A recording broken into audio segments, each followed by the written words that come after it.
Well, this time last year, Cincinnati Bengals used that 5th overall pick in the 2021 NFL Draft to bring in Jamar Chase into the fold and reunite him with quarterback Joe Burrow. Looks like it was a solid pick. Quickly became one of those dangerous deep threats in the league in year one. Capping off his rookie year with 81 catches and 1,455 yards, also had 13 touchdowns. Oh, let's not forget, was part of that Super Bowl run team in Cincy there, just coming up a little short.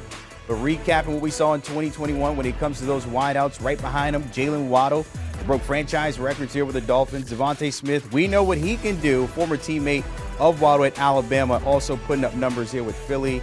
Then rounding out in the 20s there, Kadarius Toney and Rashad Bateman also looking to maybe have better years in year two when it comes to those pass catches. All right, let's welcome in our guru here, Dave Richard, here on set, usually on the cam, but now sitting next to me. I like it. Yeah, it's draft day. We got to dress it up a little bit. Got to make it a little big time. What's up, Brandon? Well, we got to talk receivers. That's what we got to do now. Yes, we do. You saw Chase and Waddle on that last graphic. How impactful were those two guys for fantasy last year? I know they were on a bunch of my teams, and I made a lot of championship runs. So they are huge. I wish I could tell you that there were wide receivers like that in this year's draft.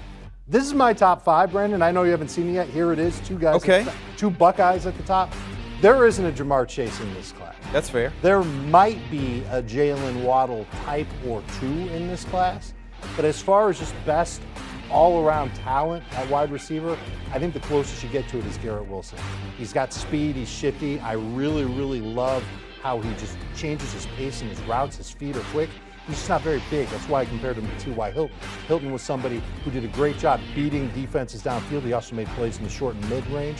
I think Wilson can do all those things. I think he's got good enough speed to be a deep speed receiver. He's my favorite of the group and a guy who I think can contribute to fantasy drafts as soon as like a round 8 pick in regular redraft leagues, almost regardless of where he ends up. Does it matter what quarterback he's with, or is it just that this is a guy that can produce no matter where he's drafted? Look, as long as he's with a quarterback that has a decent amount of time to throw, and we're talking right around 2.5 seconds on average from the pocket, he should be fine. He does make a lot of great plays after the catch. That's a trait that not all of these wide receivers have, and because of that, it doesn't matter. Well, I can't say it doesn't matter if it's Marcus Mariota or if it's Aaron Rodgers. There's a little bit of a difference between those two. Obviously, you'd like him better in Green Bay where they need a number 1 type of wide receiver. But if he were to end up in Atlanta, I still think he'd get close to 115, 120 targets over the course of the season. And I think Marcus Mariota would be able to find him on those passes inside of 15 yards, and he'd break a few of them for some big plays. He was a stud at Ohio State. Also, Jameson Williams, he started his career at Ohio State, but of course, a big start for Alabama. What should owners know about him and his prospects fantasy-wise? Well, we know just from watching the film that he's tall, he's slender, and he's got game-breaking speed. You want fast, this is the fastest guy to go and get in the NFL and on a fantasy team, but there's some question marks because he tore his ACL back in January. It seems like he'll be okay and ready to go at some point in the season. You're not going to get him for a full season. We don't even know how much he'll be able to contribute, if at all, at training camp. I don't like his lack of physicality either. He's kind of got the same issue that Garrett Wilson has, same issue that Chris Olave has. They just aren't great after the catch when there's contact. There were times where he was running full curl routes. He was covered. And so somebody who's got speed like this guy has, he should be able to get open no matter what route he runs. I want to see him actually go to a team. I think this matters. He needs a quarterback that can throw accurately 30-plus yards down the field. If he doesn't have that, he's going to be like Robbie Anderson was for a long time in New York, where maybe once in a blue moon he'd catch a deep ball, Brandon, but most of the time, those passes are 5 yards or 3 yards away from him. He can't make a play on them. We need him to get in an offense where he's got a good quarterback who can throw the deep rock. He could possibly go high. Others, of course, on the board as well. You see the numbers when it comes to most receptions, 50-plus yards. You mentioned the speed there. Ryan Wilson has USC's Drakelund as maybe the 3rd receiver to come off the board. What owners should know about him possibly landing on their squad? He's a power forward on the football field. So this is a guy who, you remember last year when Kyle Pitts was drafted and we said he's a tight end and he's a wide receiver in a tight end's body? This is a tight end in a wide receiver's body. He's someone who, if he lands in the right place in fantasy, could pick up lots of fantasy production if he gets the volume, but that's the type of receiver he is. He's miscast if you put him in the same type of role as Chris Olave or Jameson Williams, where you're having him run downfield 20-plus yards hoping that he makes a big play. He can do that, but he's much better making a short catch, making a play after the catch, winning contested catches. He's 6'4". So he's somebody who's going to be out there lined up against 5'10", 5'11" cornerbacks. He's going to win those matchups.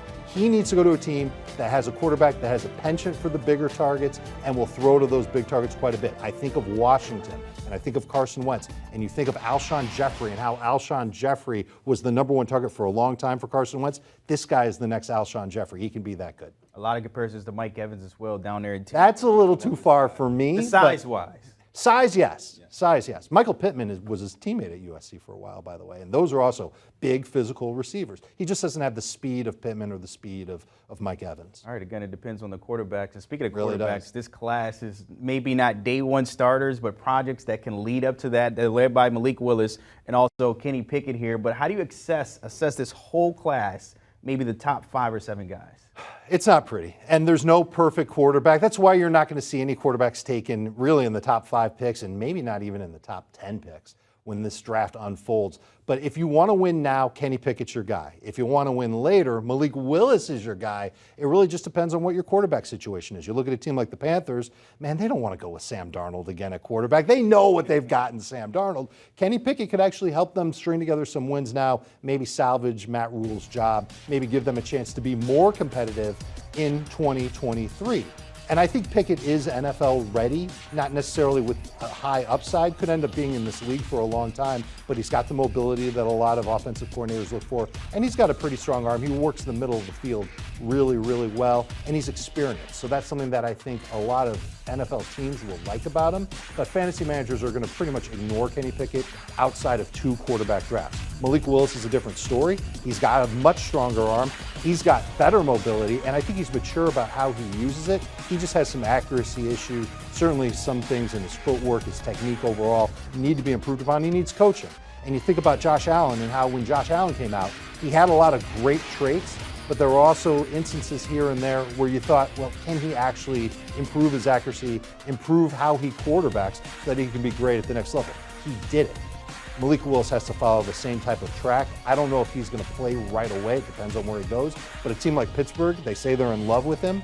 Let Mitchell Trubisky play this year. Let Malik Willis learn his way. And by 2023, we could have a fantasy stud in Malik Willis because he's got a strong arm and because he runs with it. And you know that those rushing yards for quarterbacks, huge in fantasy football. So Willis more the project with the talent there, and Pickett more the pro ready. That's been the narrative between those 2 guys. Yeah. Let's get to the running backs here, because per usual, no love in the first round. Nobody loves to pick a running back. But who's catching your attention here, maybe in the later of the first or second round? I know that the fantasy world loves Breece Hall because he's played 3 downs. We've seen it already from the Ohio State kid, and he can do it. But I like Kenneth Walker better. He's got game-breaking speed.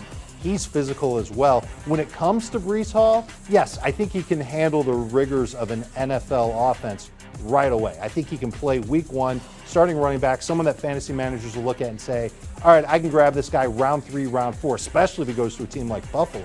But there's also squads like Houston and Atlanta where I think he'd fit in. He'd be in that same type of range. Walker would be just in that same range if he goes to those teams as well. We just haven't seen Walker catch a lot of passes at Michigan State, but we saw him break a lot of runs. His first run in Michigan State was amazing, and he had a good track record in a bad offense in his prior stop at Wake Forest. I think that you could see Ken Walker be the best running back in this draft. If I'm choosing between 101 and 102, I've got to pick one of these guys in my rookie-only draft. It'll come down to landing spot. That's how close these 2 are. But if they both have the same type of a landing spot, Walker will get the nod over Hall. So we got RB1s. That's what we're talking about, these 2. For fantasy, in dynasty rookie drafts, absolutely. In fantasy, are they RB1s? Get back to me next year on that. All right, Dave is always busy today, of course, with the draft. Fantasy football today, you can catch the conversation there along with the fellas. All the guys talking about it, of course. The QBs, the main subject. We just talked about it. Willis there and Pickett, the top 2 guys, but others like Sam Howell on the board. You can download and give him a follow. Look, the conversation's starting draft tonight. That means fantasy football will be the talk into the summer. Download and give him a follow.